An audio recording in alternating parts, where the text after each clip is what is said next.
Olá pessoal, sejam bem-vindos a mais um vídeo. E agora vamos dar prosseguimento ao estudo, às reflexões do livro A Ilha do Conhecimento, do Marcelo Gleiser, né? Então nessa parte, ele vai nos dizer que desde os primórdios da humanidade, as pessoas, o ser humano, olha o céu noturno e se admira com ele. E faz muitas perguntas sobre o entendimento do mundo. E a partir das ideias que surgem sobre o entendimento do funcionamento do mundo, constrói-se pela física, pela química, né, modelos de estudos. E dentro desses modelos aparecem os atomistas, onde os atomistas acreditam que tudo é átomo. O átomo seria uma unidade indivisível, tudo seria constituído de átomos, e esses átomos não seriam destruídos, né? Então, um alquimista, né, a alquimia, aquele que participa da alquimia é o alquimista. E ele é um atomista, porque ele acha que tudo é átomo, né? Então, o alquimista, ele também relaciona a questão da magia e do esoterismo para o entendimento das coisas. Então, para eles, existe a purificação dos materiais, a transmutação dos metais, onde o metal mais puro para o alquimista é o ouro, e o ouro também dá para relacionar com a questão do ser humano, onde o ser humano que estuda as leis da natureza, ele pode também se purificar e chegar perto do entendimento da mente de Deus. E isso o purifica também, né? A transmutação dos metais também se relaciona com a transmutação, com a purificação do ser humano para a ideia do alquimista, que é o Newton, no caso, era um alquimista, né? Então a questão do ferro, quando se observou que os meteoritos tinham essa composição de ferro, também traz a análise desse material, desse metal, como que os metais se transformam à medida que vai se conhecendo mais a natureza, mais vai se adentrando a mente de Deus. Era o que Newton pensava. Newton imaginava que o universo era criado pela mente de Deus, era o relojoeiro, né, o construtor do relógio era Deus, e o relógio é o universo, então nós poderíamos entender ele a partir da natureza, né? Newton também estabelece que a luz é composta por corpúsculos, né? Esses corpúsculos que mais tarde com Einstein, a luz vai tomar um aspecto diferente, porque a luz para o Einstein obedece à relação E igual a mc quadrado, onde E é energia, m é a massa e c quadrado é a velocidade da luz no vácuo. Então, o mecanicismo que é construído por Newton, né, traz o reducionismo. O que é o reducionismo? O entendimento dos fenômenos a partir de um fenômeno mais simples, né? A partir de um fenômeno mais simples se chega a fenômenos mais complexos. Então, por exemplo, a órbita da Terra ao redor do Sol, dá para estudar a partir disso também a órbita dos outros planetas, de Mercúrio, Saturno, a partir do conhecimento da órbita da Terra ao redor do Sol. Então esse conhecimento ele vai do simples ao mais complexo. Então isso é o reducionismo, que é o mecanicismo, né? A partir dos entendimentos, do estudo de Newton, né? Então a partir do conhecimento muitas coisas mudaram, porque se entendia que havia o flogismo, né? O flogismo era aquilo que surgia a partir do fogo, né? Então, pela ideia dos atomistas, deveria existir uma substância que sairia do fogo e interagiria com o ar, né? Isso também caiu, essa ideia. Depois do calor também.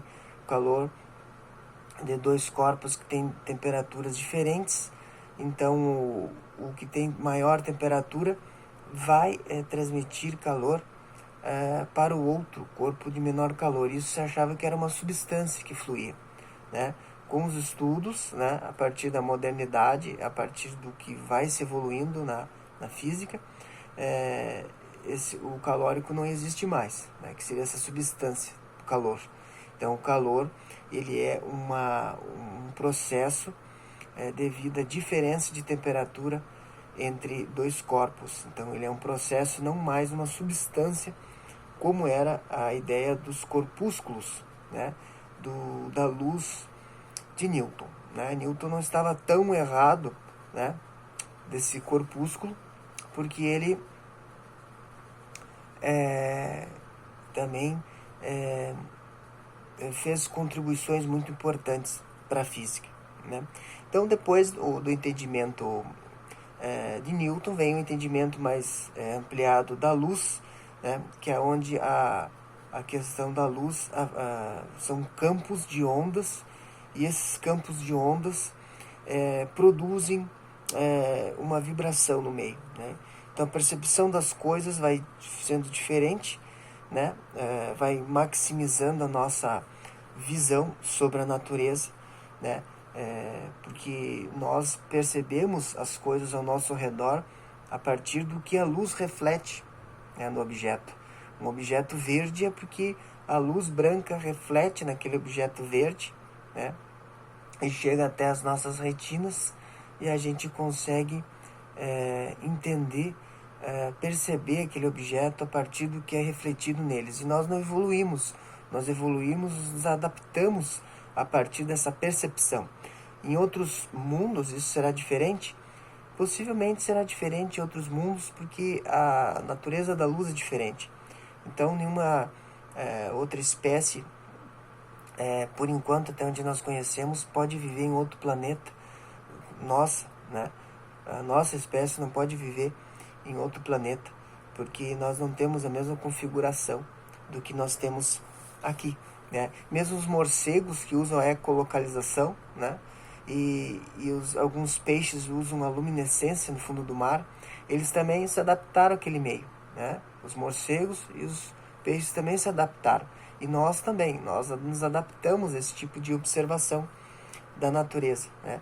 Então, o que é uma onda de luz? A onda de luz, numa aplicação mais moderna, é um campo magnético e um campo elétrico, né, que eles vibram perpendicularmente um ao outro, né? Então o movimento dessa onda ela gera luz. Então isso se transmite pelo ar ou pelo vácuo, né? Até a questão do Maxwell, para Maxwell, quando ele estabeleceu as leis da eletrodinâmica, ele estabeleceu a partir do entendimento do Bernoulli sobre os fluidos, né? E ele achava que existia um éter, uma substância que servia para, como se fosse um meio, como um meio onde os peixes nadam, deveria existir o éter para essa onda de luz se propagar. Mas Maxwell e Morley fizeram um teste, né, de que para detectar o éter. E eles fizeram um teste para detectar o éter e não conseguiram detectar o éter, porque eles observaram a Terra ao passar pelo Sol, o Sol deveria agir como se fosse lançando um vento solar contra a Terra, que seria o éter, né? Como ele gera essas ondas de luz deveriam empurrar o éter em direção à Terra, e isso deveria ser constatado no experimento. E, curiosamente, esse experimento ajudou para comprovar que não existe o éter, né, naquela época. Então, esse experimento foi bem sucedido, né, em relação à não comprovação do éter. E o Einstein, então, ele estabelece suas leis, né, ele também estabelece que não existe o éter, né, e que a velocidade da luz é constante no vácuo, então ele determina isso para que não exista o éter, né. E uma coisa bem fascinante, então, é que o elétron vai ser matéria ou luz, né? O que vai ser o novo entendimento de Einstein sobre isso, né? Não vai ser nenhum ou outro, né? E isso vai dar um campo mais adiante para a questão, um campo para frutificar a mecânica quântica.